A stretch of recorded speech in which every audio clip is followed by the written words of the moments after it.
So hi everyone, we are back with another video. So आज की इस video में हम कॉमनली यूज्ड उन मेथड्स को देखेंगे जो कि एक हैकर यूज़ करता है किसी भी वेबसाइट के लॉगिन पेज को बाईपास करने के लिए, उसकी 2 फैक्टर ऑथेंटिकेशन को या फिर ऑथेंटिकेशन को बाईपास करके उस वेबसाइट को एक्सेस करने के लिए। सो मैं प्रोमिस करता हूँ इस वीडियो के एंड तक आपको काफ़ी सारे मेथड्स के बारे में पता चल जाएगा। सो अगर आप चैनल पर न्यू हैं तो प्लीज़ चैनल को सब्सक्राइब कर दें। So without wasting more time, let's get started. 3, 2, 1, bang. तो हम स्टार्ट करते हैं एसक्यूएल इंजेक्शन मेथड से। एसक्यूएल इंजेक्शन के बीच में क्या होता है, सबसे पहले हम डेफिनेशन पढ़ लेते हैं। SQL injection is one of the most common web hacking technique that allow an attacker to interfere with the application's query to its database. So SQL injection actually में स्ट्रक्चरल क्वेरी लैंग्वेज का एक code होता है, query होती है जिसकी help से SQL की हेल्प से डाटाबेस डिज़ाइन किया जाता है, ठीक है, और मैनिपुलेट किया जाता है एसक्यूएल क्वेरीज की हेल्प से। समटाइम्स ऐसा होता है कि एसक्यूएल डाटाबेस में वल्नरेबिलिटी होती है और अटैकर उसी का फ़ायदा उठाता है।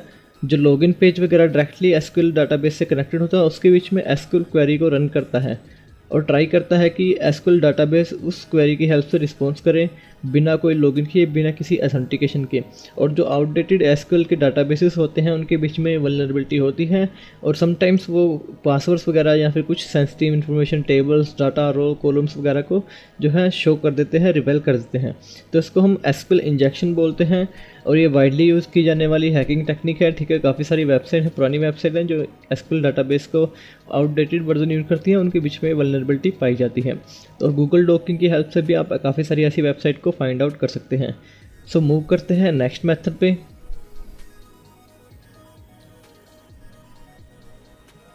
सो हमारा जो नेक्स्ट मेथड है वो है क्रॉस साइट स्क्रिप्टिंग, जिसको हम शॉर्ट में एक्सएसएस भी बोलते हैं।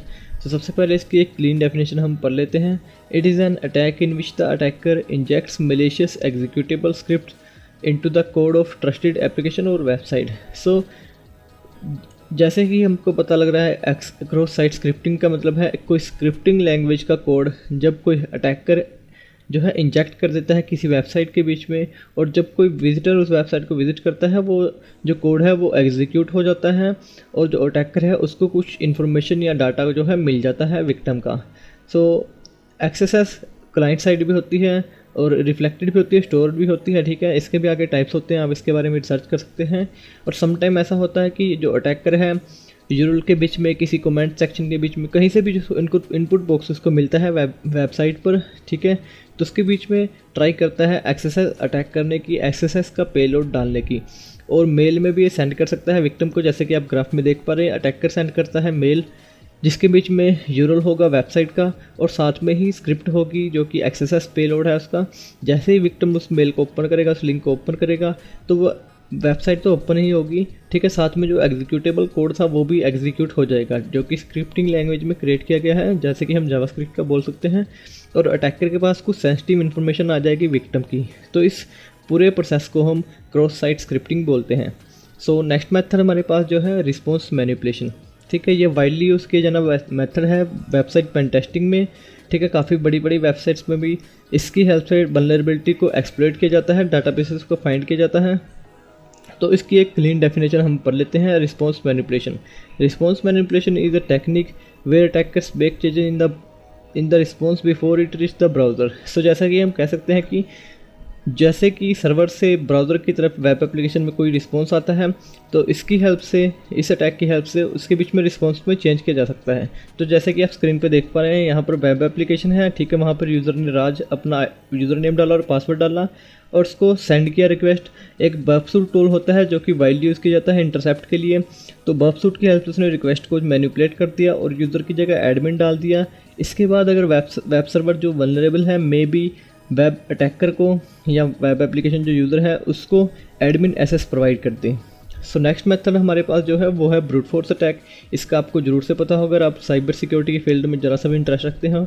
So brute force attack is a hacking method that use trial and error to crack password, login credential and encryption की।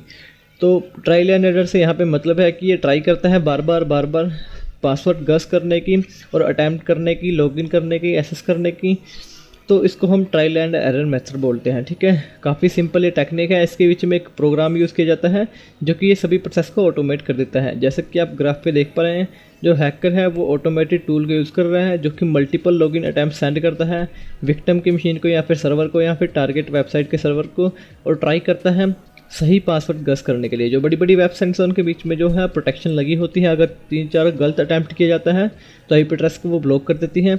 लेकिन हैकर जो होते हैं वो अपने आईपी एड्रेस को भी बार बार चेंज करते हैं इस प्रोसेस के बीच में, और यहाँ पे टोर ब्राउज़र वगैरह, प्रॉक्सी वगैरह कुछ भी चीज़ें यहाँ पे यूज़ की जाती हैं इस चीज़ से प्रिवेंट करने के लिए। तो हमारा नेक्स्ट मेथड जो है वो सोशल इंजीनियरिंग है, ठीक है। इसको भी आपको पता होगा। इसके बीच में क्या होता है, सबसे पहले हम क्लीन डेफिनेशन पढ़ लेते हैं। Social engineering art of manipulating, influencing or deceiving you in order to gain control over your computer system, ठीक है। यहाँ पर एज ए विक्टिम ये डेफिनेशन दी गई है, मतलब कि जब कोई इंसान किसी दूसरे इंसान को मैनिपुलेट करने की कोशिश करता है कि वो अपने आईडी पासवर्ड वगैरह रिवेल कर दे। Social engineering is the art of human manipulating, तो उस चीज़ को हम सोशल इंजीनियरिंग बोलते हैं, ठीक है। फिशिंग इसका एक एग्जांपल अच्छा है, जिसके बीच में एक अटैकर जो है वो सेंड करता है कोई मेल जिसके बीच में कोई फिशिंग वेबसाइट का यूआरएल होता है जो कि ओरिजिनल वेबसाइट जैसे लगता है, और टारगेट उसको ओपन करता है, उस फिशिंग वेबसाइट पे अपने आईडी पासवर्ड वगैरह डालता है। वो आईडी पासवर्ड हैकर के पास चले जाते हैं और हैकर उनकी हेल्प से जो ओरिजिनल वेबसाइट थी जिसका क्लोन उसने सेंड किया था फिशिंग में बनाकर, उस वेबसाइट पे अपना एक्सेस बना लेता है उस टारगेट यूज़र की आईडी पासवर्ड से। तो काफ़ी सिंपल और इजी टेक्निक है ये, ठीक है। सो नेक्स्ट मेथड हमारा है man in the middle attack. So man in the middle attack में क्या होता है, man in the middle attack is a type of cyber attack in which the attacker secretly intercept and relays messages between two parties वो believe they are communicating directly with each other. इसके बीच में जो attacker होता है वो बीच में बैठा होता है दो यूज़र्स के बीच में, और यूज़र को पता नहीं चलता, उनको ये लगता है कि वो डायरेक्टली एक दूसरे से कम्युनिकेट कर रहे हैं, लेकिन जो अटैकर है वो बीच में चीज़ों को देख रहा होता है। कुछ सेंसिटिव इन्फॉर्मेशन अगर उसको मिले तो निकाल लेता है और चीज़ों को मैनिपुलेट भी कर सकता है। फॉर एग्जांपल सेंडर ने कोई इमेज सेंड की, कोई डॉक्यूमेंट सेंड किया रिसीवर को, जो बीच में मैन इन द मिडल में हैकर बैठा है वो उस डॉक्यूमेंट को चेंज करके कोई पेलोड वगैरह या फिर कोई अदर डॉक्यूमेंट वहाँ पर डाल सकता है।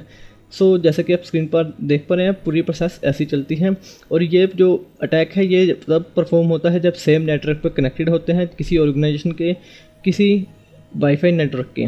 सो आई होप ये सभी मेथड आपको समझ में आएंगे, इंटरेस्टिंग लगे होंगे। अगर आप कंप्लीट हैकिंग सीखना चाहते हैं तो आप हमारे कोर्स में एनरोल कर सकते हैं। विद इन 2-3 वीक्स के बीच में आपको कंप्लीट हैकिंग सिखा दी जाएगी फ्रॉम स्क्रैच टू एडवांस, और आपको सर्टिफिकेट भी प्रोवाइड किया जाएगा। सो मिलते हैं नेक्स्ट वीडियो में। Thanks for watching.